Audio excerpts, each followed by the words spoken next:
Hey guys, and welcome to the Basketball Bulletin. My name is Donnie, and I'm here with Trevor Lane. We're going to be talking about the best point guards in the NBA today. In fact, we're not only going to be talking about it, we have a full-on tier list, so it's going to be completely controversial. Full disclosure, there is not a single way we can do this that everyone will agree because there's just so many point guards, and obviously so many of you guys are going to be watching. Whoops, I dropped something. Make sure you subscribe if you are new to the channel. Leave that in too. I gotta have the realism. Make sure you subscribe. That's right. That's right. Hit that thumbs up. We're gonna get the goal for today's video, number of 500 likes. So pretty big, but hopefully we can do it. All right, Trevor, you ready for this? Let's do it. Let's do it. I'm excited for this. Here we go. I'm ready for the comments, man. For all the guys you got wrong here. That's right. I'm sure there'll be a few that we get wrong. Where do you want to start at the top or do you want to start at the bottom? We'll start at the top. Let's keep things kind of in order. I guess let's go here. And this is what I'm really curious about for everybody that's watching and commenting. Who is the best point guard in the NBA right now? Let us know in the comment section. Donnie, who do you think is the best? That's who I think we should put first on here. Okay, yeah, we could do that. I'm going to go with Luka. I love the way that he's kind of your jack of all trades, do everything type of point guard. My only worry with him is that the heliocentric style is really, really tough to win with. Yeah. So maybe that changes a little bit, but I think he's top of the totem pole here. There are a couple other guys that I think are really close. I think when we're talking about other guys that are really close, for me, easy pick, Shai Gilgeous-Alexander has got to be up there. The Thunder are going to be fantastic this season. And I think SGA, much to the annoyance of the Clippers, has quickly become a bona fide superstar MVP candidate in the NBA. And man, I'm jealous of that Thunder roster right now. Yeah, man, the Clippers are absolutely crying over this, especially how the Paul George situation wound up finishing, where he leaves. It's not a good look. I mean, Shai was already better, but at least you had something to show for it. You have nothing now. And that was a crazy trade because it was basically a 2-for-1 with Kawhi included as well. So they got everything from you, including a superstar player. That's brutal. That's just crazy. There is one other player that I would include in this top tier. Do you know who that is? Who's your... If you know who it is, maybe there's somebody, maybe there's not somebody for you, but there is one player I would. Yeah, I mean, for top tier, I think it's got to be Steph Curry, right? I mean, he's got to be. People will want to say, oh, but he's not a true point guard or whatever you want to call him. He is top tier. Yeah. Who, for the record, is the best pure point guard in the NBA today? Is that Halliburton? I think it probably is Halliburton, at least going by, because the point guard position has changed, but I think just going by the original kind of idea of what a point guard is in the NBA in terms of being somebody that's going to handle the ball, set up the offense, be pass first. I think that is Halliburton, because you could say Luka, SGA, Curry, these guys are all more score first. Luka's a great passer, but these guys are all mostly score first. In terms of pass first point guard, I do think it is Hallie. Yeah. Okay. We're in agreement there. By the way, guys, if you want to see us do this, we may very well do this for all of the positions, but two things. Post in the comments. Yes, we want to see you do it. Do whichever one you want to see next. You want to see shooting guards, you want to see centers, whatever. We don't have to go in a specific order. Also, remember, hit that thumbs up. Help us hit our like goal today. All right. So is that it for S tier? You don't think there's anyone else on that list there that can go up there? Yeah, I mean, there's players maybe you could make an argument for, but I think it would be kind of a flimsy one. Yeah, like it would be like an S- or something like that. And you know what? Like, I would be tempted if he didn't miss most of last season to include Ja Morant. I think Ja has the talent to be in that group. But to me, I can't do it. I think this is it. I think this is the 3, and that's the end of the tier. Okay. Well, who are we starting A with then? Is that where Ja starts? That's where I would go. I think with Ja Morant, I think he belongs in that start of that tier. I'm still a believer in his game. I think he's going to be back with a vengeance this coming season. Okay. Yeah, definitely. I agree with you. So this is an interesting one. I think you could maybe make an A+, S-, whatever argument for Brunson as well. He deserves to be up there too. So I would put him in A at least. By the way, guys, left to right probably doesn't really matter too much. We're just kind of going with whatever comes to mind, right? Halliburton, also A in my opinion. Best pure point guard in the game and a nice driver of offense. Who else on this list would go there? I mean, How about Kyrie? Can we put Kyrie in that list? Yeah. So here's my thing with Kyrie. I think that his ceiling is obviously in that area. In fact, maybe his ceiling is like S when he's really on, right? You can say that probably about a lot of these guys. My thing with Kyrie is I think if you put him here, you also have to put some other guys here that we haven't talked about yet, namely like a Dame. I think he has to go here as well. So that's my only thought process with Kyrie. And I don't have any problem with it. It's just when you put certain names in A, you start really opening it up. Like a Trey probably could go in an A. Sure. A lot of these guys can fit into A. So I'm cool with it, though, because Kyrie has won a championship, got to the finals last year, didn't play amazingly some of the time, but, he has high pedigree, so I'm cool with him going in A. So if we put Kyrie in, you would also put Trae Young, Damian Lillard in that mix as well. Yeah. Of those three, if you had to pick one of those three to be on your team, which one would you pick? So like my team, I think that answer could change depending on which team you're talking about specifically. Because if I want a young point guard, obviously I'm going with Trey. I think he's got very high upside. But out of the three, I'm taking Kyrie personally. Okay. Yeah, I think I'm in agreement with that. I think I thought Kyrie showed some defensive chops that we didn't see last year. I'll tell you the guy that I think is most likely, though, maybe next year to be on this list, to be in this tier, I mean, it's Tyrese Maxey. I'm a huge fan of his game. Yeah. He's phenomenal. I think you could make an argument he's here already. But to me, looking around, I think this is probably the end of that tier, unless you have somebody else you want to throw in there. No, two things. And one thing that happens with tier lists is as you start filling it out, you start to see like, oh, maybe this guy needs to move up or down. And man, A tier has one dude just standing out like a sore thumb to me. And it's Brunson, man. He really just stands out among that list. I just think he's so much better than everybody else currently on that list. So I almost feel like he needs to be slid up, but there is no extra in between because I don't think he's S either. But I think you can make an argument for it. It's just I think he stands out among those guys currently. Other than that, maybe if you're feeling generous, Harden is the only other guy I'd put there. Again, and a lot of that's pedigree. I'm not so sure he's A anymore, though. Not anymore. Now, and your Brunson comment, 100%. I actually feel bad for mentioning Ja Morant before Jalen Brunson. I should not have done that. Because then I'm all in on the Knicks this season, and Jalen Brunson has been phenomenal. Even took a big pay cut based on what he could have gotten in order to help the Knicks build out their roster. You know what? The man took a pay cut. We need to bump him up. The man took a pay cut. We need to put him. That's a team first guy. I'm going to put him in that S tier. He was that last year. He was cool that. I'm going to bump him up, especially when he's that selfless, takes a pay cut. All right. There's one other guy then, since he moved up, we're moving Maxey into A. I like that. Yeah, I'm cool with that. Good call. I like that. Oh, they got Harden in the Sixers jersey. Yeah. He's where does James Harden go? I don't think he's going any lower than B, so I would just he has to, right? Yeah. Because I would take all these guys in the A tier above Harden. Oh my goodness. Hold on. You scroll down some more. I didn't see like De'Aaron Fox down there. Oh, I missed De'Aaron Fox. That's right. See, this is the dangers doing this. Now, Jamal Murray, it depends. Is Jamal Murray playing the Lakers or not? Because if Murray is playing the Lakers, he's S tier. If he's not, I'd be comfortable putting him in the B tier. But I think De'Aaron Fox, I think he should be in that A tier. He stepped up his game big time. The 3-point shot has come around.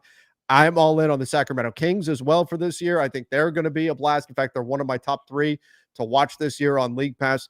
So, yeah, I would go A tier for De'Aaron Fox as well. Yeah, I agree. De'Aaron is awesome. He actually added that 3-ball, and I wasn't sure he would get there. I mean, he had the touch from mid.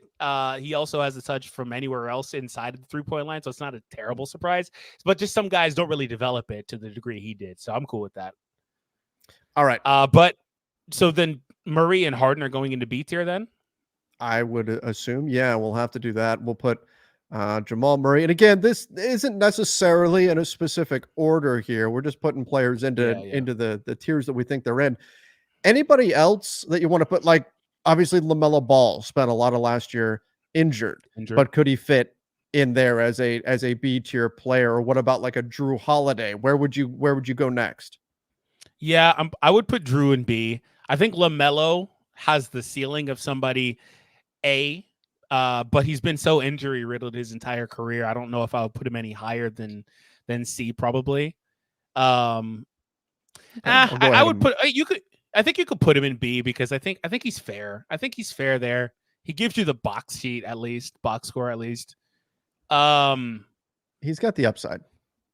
Yeah, you could put Derek White there too. That's a good call, actually. Derek White, Team USA player Derek White, controversial, but I think he could be there. 2 Celtics. Garland, Derek White, and Drew Holiday. Darius Garland, where are we at on him? How do we feel about Darius Garland right now? He's a tough one for me. I think he's like a little bit above average, but that in my criteria would be a B. So I think that's probably where I would put him at. I don't know. He doesn't give you the defense, but he gives you very steady point guard play, good shooting, playmaking. I'm cool with him basically being anywhere in that area. But if you wanted to try to tell me he was like B-, I'd be cool with that as well. Yeah, I mean, I think he can be really good. I did not mean to put him there. I think he can be pretty good. Obviously, his shooting ability is critical to that Cavs team. There were rumors that maybe he didn't like playing with Donovan Mitchell at one point, but it seems like they've moved past that. I'm pretty comfortable having him in that B tier and maybe having him be, unless he has a big season this coming year, which I think is certainly possible. He's kind of the end of that tier for me. The only guys I think that you could argue should be in this tier, we would get into like a DeJounte Murray. Somebody like that could be in that tier as well. And we're also missing Cade Cunningham. So I have 4. Another okay. It was Cade, Cole Anthony, DeJounte, and where are we at with D'Lo? Is it regular season D'Lo or playoff D'Lo? Yeah, that's the problem with him. Yeah. So I guess we'll go down. Cade is definitely B. I'm cool with that. I think so. Cade for sure. I'm cool with everything, apparently, if anybody's catching me saying that 30 times in this video. DeJounte, I think, is B as well. And I would put DeJounte a tier ahead of D'Lo. So that would, in theory, put D'Lo into the C tier. And that's just so my thing with D'Lo was I was wondering if how many people, you guys obviously chime in the comments, who's better, Garland or D'Lo? That's actually like a serious question in my opinion. I'm not so sure. I think it's Garland because he should give you more steady play in the playoffs. I think with D'Lo, all of his stock falls off a cliff when you look at his playoff performance, and it's not just a one-time thing; it's a year-over-year thing. Every time he's in the playoffs, he may have he's liable to have 1 or 2 good games in a series, and that's about it. Every other game is so far below the standard for him. Like, at least give average play. He's so far below the standard that I think that really dips him a lot.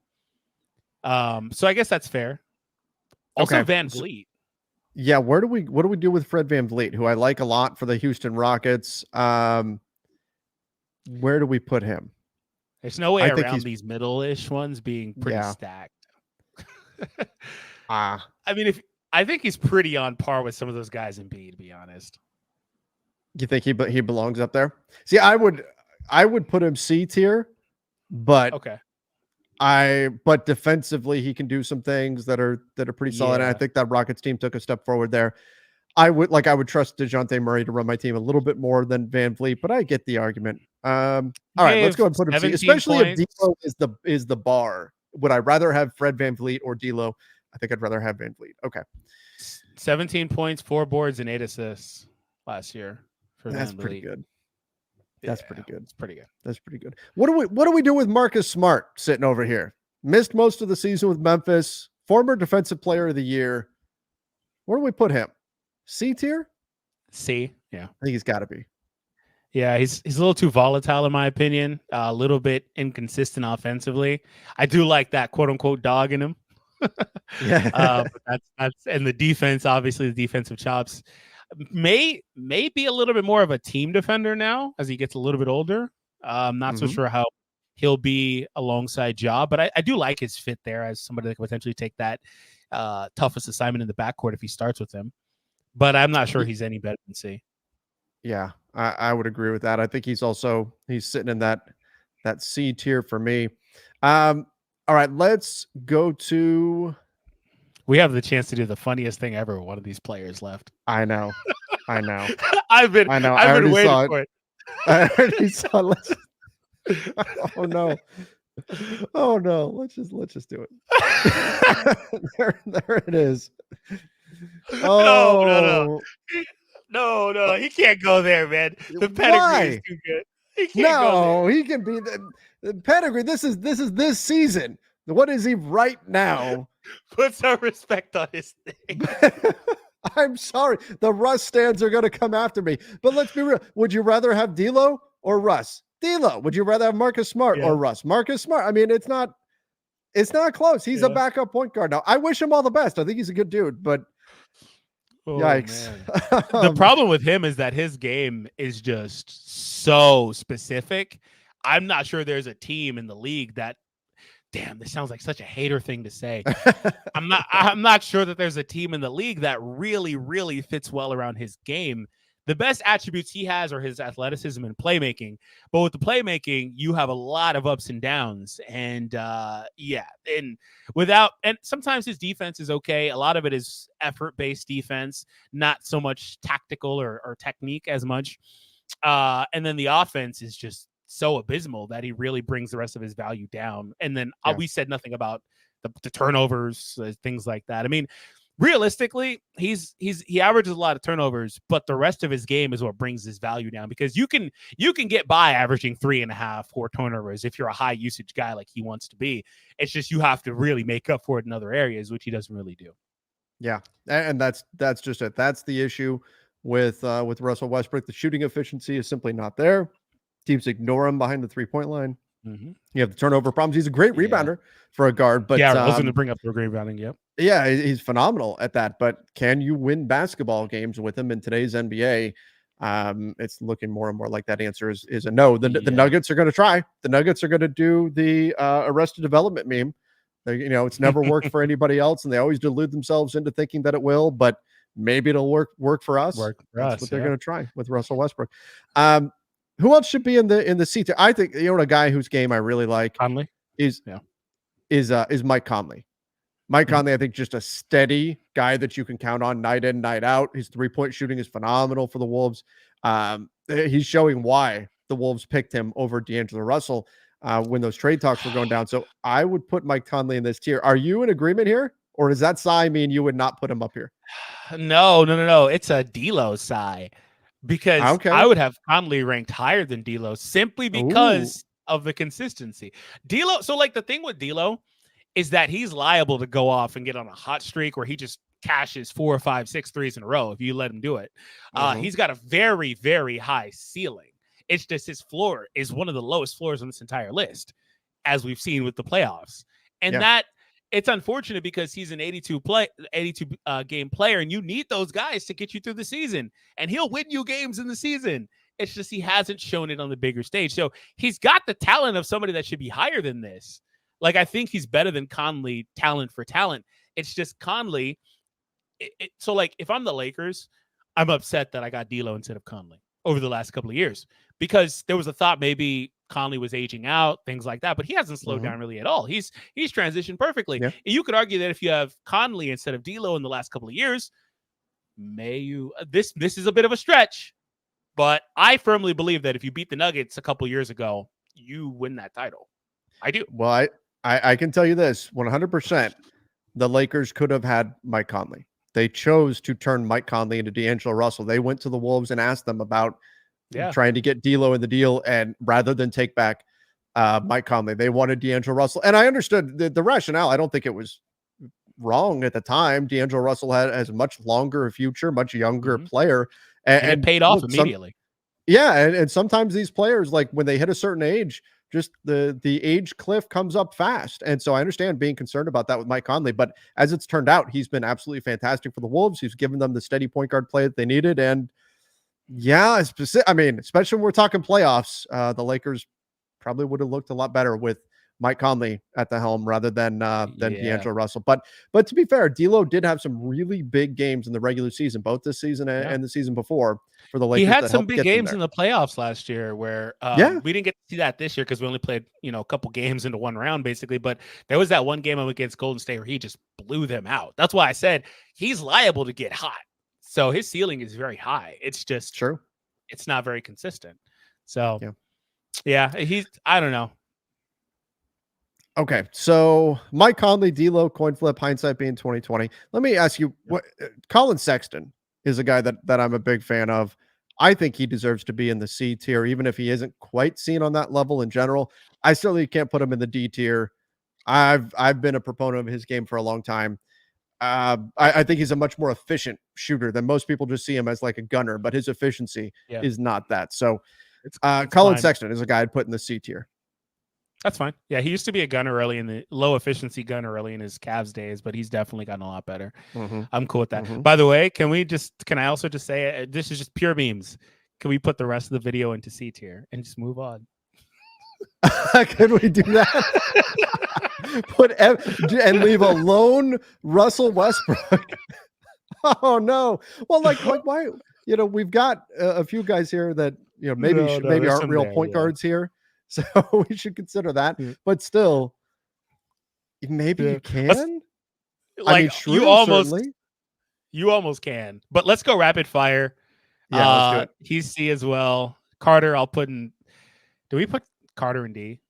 I think maybe we do. And I like Javon Carter a lot, but he's kind of a role player. Gabe is D. Yeah, he has to be. Based on production last year, he's D.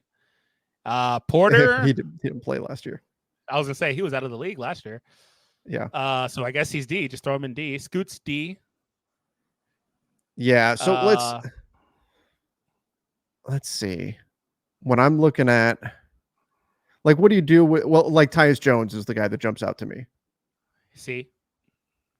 You think you go C with him? Yeah, that's fine. Okay. Just steady, consistent play. I'd rather have him than some of these guys down below. It's just with the other guys below, he's a worse defender than all of them. So, yeah. Yeah. No, don't put Scoot so high. Scoot goes down. Oh, did we say D? Oh, we did say D for. That's right. Scoot struggled a bit last season. I put him a little bit higher than I should have. Scoot. I think he has a high ceiling, but he's not there yet. Dinwiddie's got to be D. Yeah. Trey Jones. It's got to be D. I mean, yeah, nobody could get the ball to Wemby. So, I mean, I think when we look at like Cole Anthony, C. Chris Paul, what do we do with him? I think he's still a C. C. Yeah. Brogdon has got to be a C, I think, even though he didn't play a lot, but we know he's better than most of these guys that are D. Getting pretty thin here. Yeah, getting pretty thin. What do we do? Nembhard, I think, is you can quibble over whether or not he's really a point guard, but I think Nembhard we need to put in the C as well. This is getting full in the C tier. Yeah, I knew that was going to happen. Yeah. I think you could argue for like Thompson's potential, but that's not current production. Right. Fultz, is Fultz the best of this group? Porter's probably the best of this even group. On a team right now. Yeah, Porter's probably the best of this group. Yeah. But he's a D, so. I think all the rest of these guys are D. Yeah. Sorry, Russ. You got some roommates, buddy. Yeah. The D tier wound up being the biggest one. Look at that. Had to extend. All right, so there we are. There we have it. Ranking the NBA point guards. So there were some very difficult decisions in this one. What was the most difficult one for you? Man, trying not to put everybody into B, because I really think you can make an argument. This is what you need, like in betweens. You can really flesh this out and go A+, B+, and just like really spread this out a lot. But I think there were a lot of guys that were B quality that were like in C, unfortunately. And it's for various reasons. You can also say the same thing about C and D, but there's not anybody in particular, like an individual, especially when we came around on Brunson, because remember I said he was like the one that was standing out heavy to me. And so I think that since we moved him up, he was the one that was kind of tricky for me. Yeah, that was a tough one. Once we started talking through him, it made sense, I think, to move him up.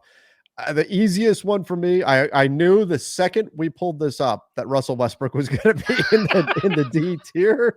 I'm sorry, Russ, but I knew the second we pulled this up, that's where he was going to be. I'll tell you the one that was really challenging though. For me, it wasn't even like James Harden or anybody like that.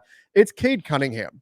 Like how much of him being in the B tier is because he's on a bad Pistons team. Like if he was on a solid team, I think he's a guy that we might be talking about in the A tier. I think he's a really good player, just gets no recognition because the Pistons have been a dumpster fire. So that's one where I think that he would get bumped up if he were in a different situation.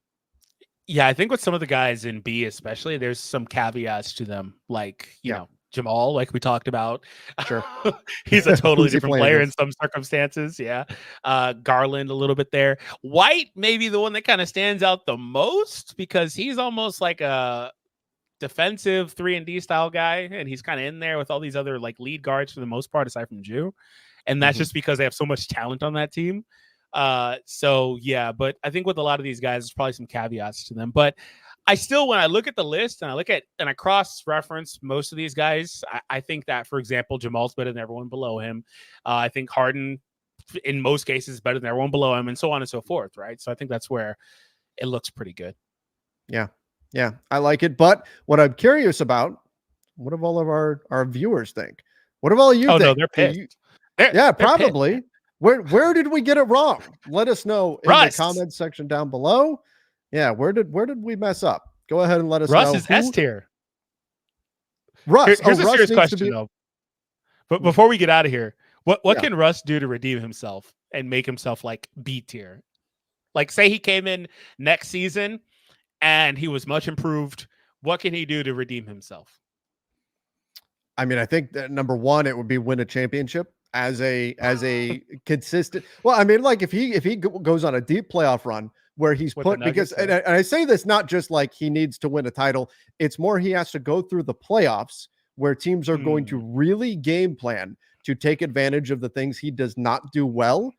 If he's able to come through that type of a situation where teams are picking on all of his issues, and he emerges unscathed through that I think would change the perception of him considerably, because the issues that Russ has in terms of the turnovers, the shooting, the shot selection, all of these things are ones that are going to really stand out in a playoff setting. So if he's able to improve in those areas in a playoff setting, then hey, Russ, we're going to bump you up. Maybe not 2 tiers, at least a tier. We'll bump him up. At least one. Okay. That's fair. That's fair. Yeah. Yeah, I think with him, he's just kind of weird because the production, aside from the turnovers and shooting, like he's liable to get you a triple-double on any night.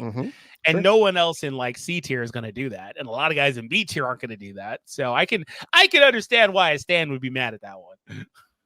Yeah, I mean, he gets heavily weighted by his downsides, but yeah. I mean, you have to though. You have to with Russell Westbrook. It's the way that it goes. It's the way of the current NBA. There's some players that are going to fit into a winning team structure. And right now we can't say that Russ does that. If that changes and he's on a winning team and he fits in great, then I would have no issues moving him on up. And I'd be happy for him. I don't have anything against Russ, just based on where he's at right now. He's in this tier. Yeah, no, that's fair. All right. Now that I've got all the Russ stands good and angry at us, make sure you guys do subscribe. It's my fault. Make sure you guys subscribe to the channel, turn on those notifications, and hit that like button as well. Let us know in the comment section what you think about our rankings here, and go check out our most recent videos. We've got one on the 76ers big edition, Gershon Yabusele. You guys should check that out. Plus, projecting Team USA into 2028 without LeBron James. What's that going to look like? In fact, some of the players in this ranking here will appear on the 2028 Team USA for the Olympic squad in Los Angeles. So go check that out as well. But again, thank you everybody for joining. Till next time, see ya and stay safe.